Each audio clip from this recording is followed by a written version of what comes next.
Good afternoon with a capital H. Okay, so here's today's little pondering from, I suppose, coaching questions that most people ask. It's like, what would you do if you couldn't fail?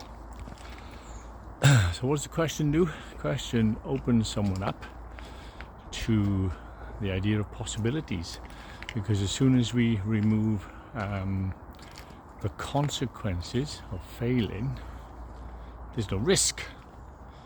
But life is a risk.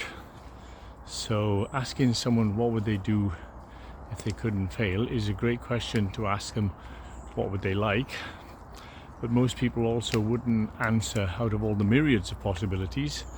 They normally answer from what they don't want and invert it. So if I don't want to be lonely, I'd love a relationship. If I haven't got enough money, I'd love a successful business, whatever. So they genuinely still don't answer the question from possibility. They're still answering the question from the limited perspective that they have. So what would you do if you couldn't fail is different to who would you be if you couldn't fail. That's then identity. So you'd be someone who has certain qualities to be able to tackle different behaviors. So just notice that if you switch it from what would you do, which is a behavioral output, to who would you be, it shifts around the experience within you. So this is why language is so important. Linguistics and questions like this, and understanding what the language does when people are using it, and when you as a coach maybe are using it, it's like you can hear the answers, and then you can at what level am I asking the question? At what level is the person answering the question? So another part of this as well is that we use the words need to, have to, got to, and must. And if you try any of those words on as an experience, you will find that it feels like if you have to, some external force is being used against. If got to, some external force, must, some external force. So let's have a look at why there's an external force. It's again from language, so we use these words all the time.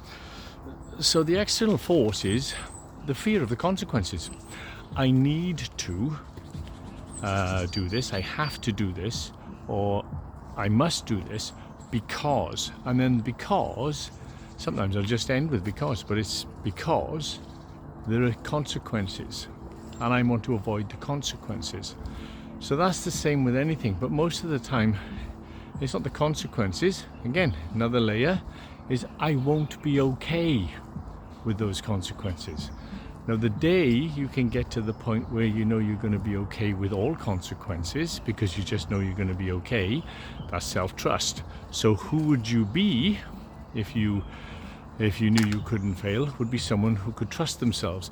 Now, I know I got a loop going in this one, so if you need to listen to this one a couple of times, it's a linguistic loop. It's deliberately put there. There's no resolution. You follow it, you listen again, you follow it, you listen again, and let it do something for you. Some people say, letting it do something to me, but no, let it do something for you. Almost like understand that if you listen to it again and again, it does something. This is very much how we operate in the courses and in one-to-one sessions as well.